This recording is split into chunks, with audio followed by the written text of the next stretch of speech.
વડોદરાના સુરસાગર તળાવના પાણીમાં રોજ હજારો માછલી મરી રહી છે। અગાઉ પણ કાઉન્સિલરની રજૂઆત પછી પણ કોઈ ખાસ કાર્યવાહી કરવામાં નથી આવી, ત્યારે તંત્ર દ્વારા મરી ગયેલ માછલી કાઢવા માટે ખાસ કોન્ટ્રાક્ટ પણ આપવામાં આવ્યો છે। અગાઉ પણ અનેકવાર માછલીઓ મૃત હાલતમાં મળી આવી હતી, ત્યારે છેલ્લા કેટલાક દિવસોથી મૃત માછલીઓ કાઢી અને વિશ્વામિત્રીમાં ઠાલવવામાં આવી રહી છે। ત્યારે સ્થાનિક કાઉન્સિલર અને પૂર્વ ડેપ્યુટી મેયરે કમિશનરને કાર્યવાહી કરવા માટે સૂચન પણ આપ્યું હતું અને આ મામલે સત્તાધીશોને જાણ છે, પણ કાર્યવાહી કરવામાં હજુ પણ ઉદાસીનતા તેઓ દાખવી રહ્યા છે।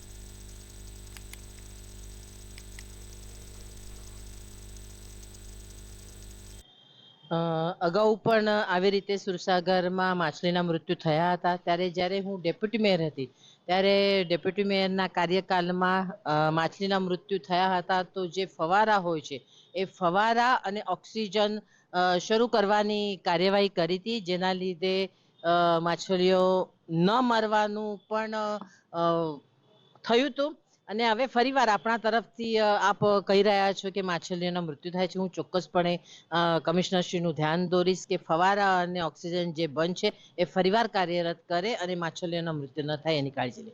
हाँ, रोज 10-15 थैली 20 थैली ऐसा होता है कोई दिवस। ये कार के हम लोग डालने के लिए विश्वामित्री में जाते हैं। यानी रोज 10-15 थैली बोरी भर के हाँ मरी हुई मछली हाँ हाँ निकालते हो? हाँ, मरी हुई मछली निकाल के फेंकता हूँ विश्वामित्री में। क्या नाम है आपका? सुकुमार महंत।